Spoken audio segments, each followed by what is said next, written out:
30 years I've had a camera in my hand, and I've lived right next to the ocean, and I've never taken any surfing photography at all. But I changed that the other day, and instead of just going out and creating the usual zoomed in type of surf photography which you might generally see, I wanted to see if I could create sporting art, surfing art. So let me show you how I did that. So out and about in the bike today is in the background. So yeah, I'm going to see what we can do and just watch the guys try and learn a bit about surfing, because I've never surfed. I've surfed once and I got dumped and I said never again. So ate a mouthful of sand and it was no good. So I picked up a camera instead many years ago. So there's the filter we're using, yellow filter, Canon 6D. There we go. And lens just f4. But it does really good. It's giving me what I need out here. I'm going to be shooting at about, maybe 4.5, f5, f5.6, somewhere around there. Yeah, because the yellow filter does cut out a stop of light basically. So obviously you get the bright highlights on the waves and all that kind of stuff. So you want to make sure that I don't blow any of that out. But obviously you just go by the histogram, just have a quick look, make sure you're not blowing it out too much, and then yeah, you'll be alright. So we've got a couple of guys out here. Let's see if I can get them in there for you. They're there somewhere, and then pop their heads up there. They're down there somewhere around there. And what I wanted to do is to create some sort of landscape surfing images. So if you can see that whole vista there, look at that, how beautiful is that? Okay. The images are going to be superb. He's sitting and waiting. Yeah, these are some of the pictures that I'm going to capture as well, is people just sitting, because they can make really, really cool dramatic pictures.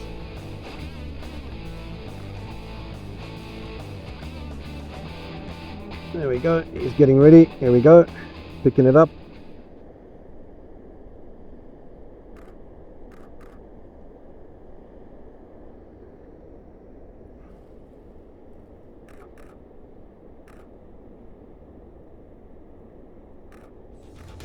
Took one camera, one lens. I had the Canon 6D with me and a 70-200. I put a yellow filter over the lens to help give me some more contrast, knowing I was going to shoot in black and white. And so the images came out very dramatic, obviously with a green tint over it, like a yellow sort of greenish kind of color. And that just helps me to, when I process it into black and white with DxO PhotoLab 9, it gave me these really dramatic looks I was looking for from filmic inspired vision that I had. I was looking for a way to create something different. If you've seen some of my other videos, you obviously know that I don't really like the standard kind of photography. It gets boring. Let's be honest. Nobody wants to look at boring images, but more so going out and to inspire yourself. And while I was looking at the guys surfing, I was really thinking about the new series of work that I'm busy putting together, and starting with surfing photography, but more so art-based photography. And I was watching these guys surfing, and I was looking at how they are actually almost dancing on the waves. There's not a action shot as such. I'm looking for the more art, dramatic sort of, not just landscape as we can see here, but something that's got this bit of oomph behind it, that's got this something that draws people in and goes, wow, that's pretty cool, that's pretty interesting. And that was the whole aim of this. So let's get back on the screen here and we have a look at some other things. So looking at the screen here with this image, it is shot in RAW, but I never intended any color work with this at all. It needed to be black and white, and I was shooting for black and white, and the yellow filter on the camera helps to change, even though you're shooting in RAW, what the sensor picks up. So the yellow can, of course, help bring through more contrasty tones and things like this, but to just show you that that's where the image starts, with that sort of color tone over it. And you can see, if I go really nice and close and we look at this guy here, can you see DxO helped me to really pull out some more detail without over sharpening, without making it look weird and plastic and nonsense. But you can see, and I'm going to show you how I process this, so you could go and do it yourself too, get something similar to your vision. So let's back out of there, and I'll show you another one I did. Very cool. Same concept. These guys were really going out towards this set of rocks. I noticed that the guys were taking off just about here somewhere, or just to the side of the rocks here, but this guy was really keen to get near these rocks, and I saw this and I thought, wow, this is fantastic. You know, so I can make a really, really cool picture. So yeah, it's very cool, but I like the dramatic scene of the whole landscape. And with the rocks in the front and the rocks all around, I mean, you've got to be kind of careful where you're surfing. So yeah, pretty cool. This next one, the vertical shot that I was watching the guys as they sit and wait for the waves, and this is the image which one of the images I was looking for, but I thought, how can I create something different with it? And look at that, isn't it just beautiful? It's good. So let me show you a comparison here. If we're just going to sort of customize here, and we go in here and you watch the histogram. If I go to, this was shot without the filter on it, and this one is, then you watch the histogram. Yes, it's been tweaked a little bit, but if you look at the big change in the contrast, and that's what the filter does. On this editing, I didn't do any raw corrections for any color temperature or anything like that. As it came out of the camera, I processed it. There is nothing there. You can see here, where is it? You can see there's basic little settings over here. And this is the only things which were done. There's no color corrections done. There's no white balancing done.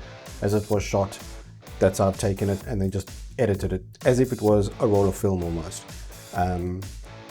So what I'm going to do is show you how to process this, and this is how I did this.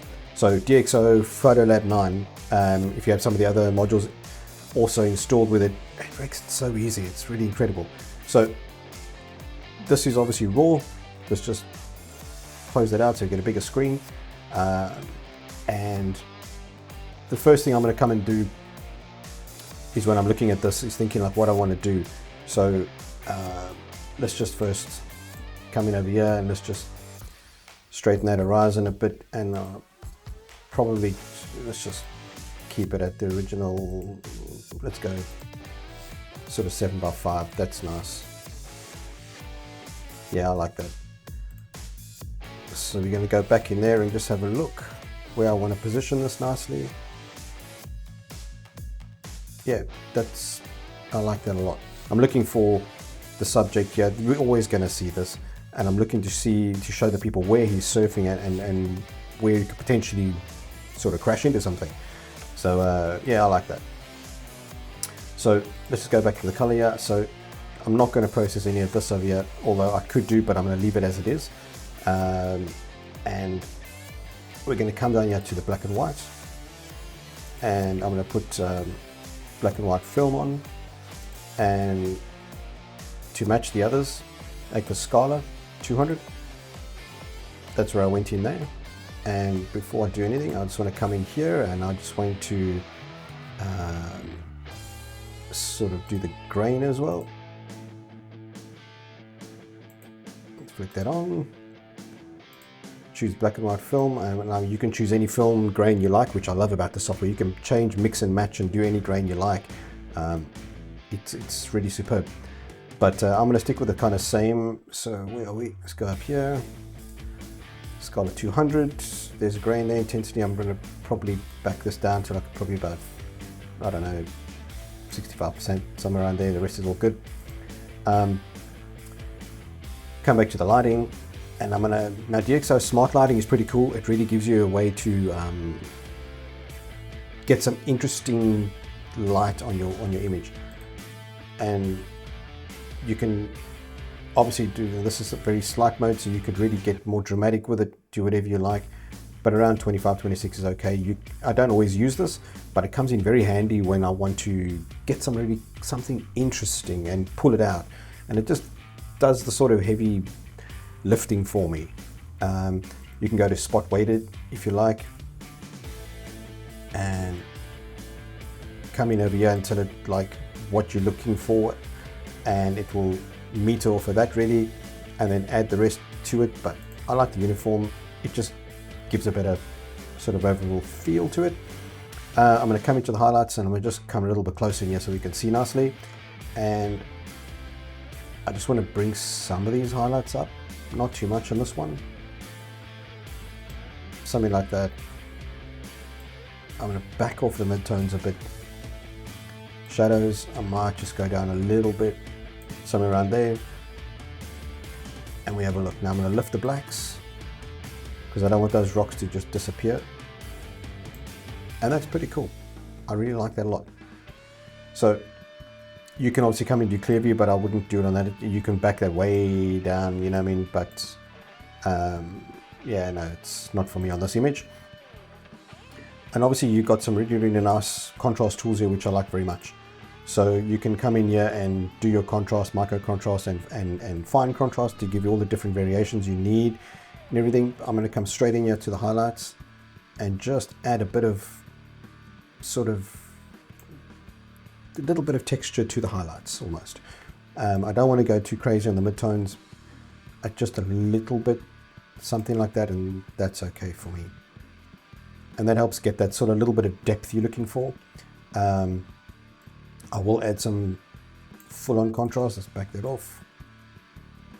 Somewhere around there, and a little no, I'm going to leave that one and just do fine contrast, just so it's a little bit, it's got something else that you just kind of pick up and you're like, what is that? Without actually seeing it. So tone curve, I'm going to come here definitely. So add a little bit of brightness up here, and just so the mid-tone areas, pull that down, and I'm going to come to the shadow areas just over there, just to give that little bit of bite to it. The whole scene is beautiful. The landscape around it, the rugged rocks, the guys surfing in between the rocks for the waves. I mean, it's incredible. It's just a beautiful scene.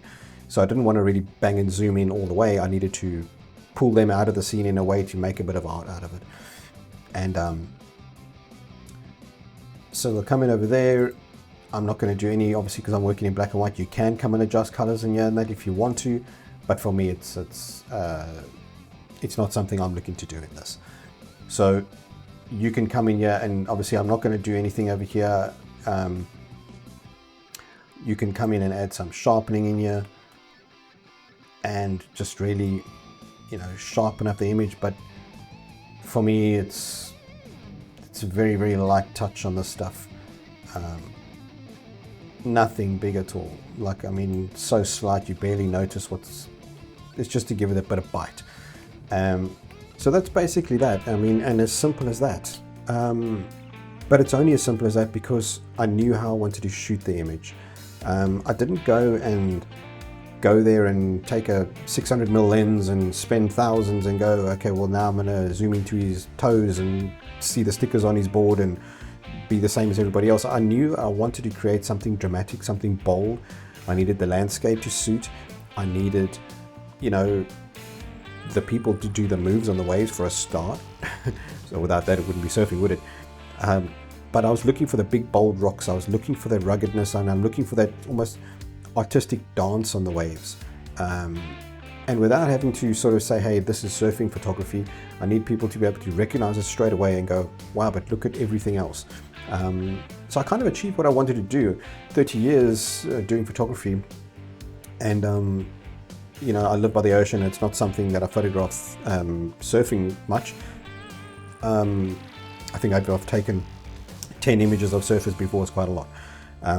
But I just got really drawn to it a little while ago, watching the guys and seeing how they move and the amount of time and effort and skill that goes into doing what they do. I thought, you know what? I need to document this and capture this in my way and take what I do for 30 years and blend the two together, you know? Yeah, you know, so Next time I'm going to take a flask of coffee with me. I needed a cup of coffee, it'll be good. So when you are planning your imagery, I would say, first of all, get your gear you want. Don't take everything with you, don't need it. And I'm not just talking about surfing, I'm talking about anything. If you've got something arty in mind that you want to do, you don't need everything. You need your mind first, your skills, and then the rest is just tools. But another important part of that is DxO. I do have a link below. You can get 15% off anything you like at the shop. The link will take you through. You drop TPG in there and off you go. And you could see how simple that was. I didn't do anything highly technical, but I knew I wanted to use their software because it's incredible.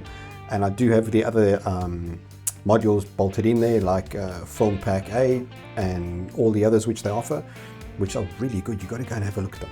The Nick collection is very good too. It's got real creative, funky vibes to it and all sorts of things. And I mean, I've just scratched the surface with it, showing you that. But have a look at it. It's incredible software. But I wanted to sort of talk about photography and surfing and photography and anything you want to do and just blending them together. So I hope this sort of like inspired you a little to get out and about and do what you want to do. Plan it.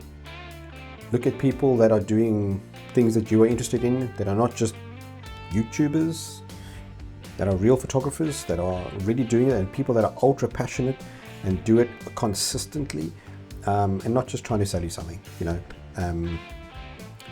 DxO is very good software, you know. Get it, don't get it, it's up to you. But I'm telling you, it's good. I mean, you can see what I used it for, and look how beautiful the images are. Yeah, but get your creativity going, and I hope that this inspires you and gets you out there, gets the best gear that you can afford, and then go from there for whatever that is. So while I finish my coffee, I'll see you in the next video.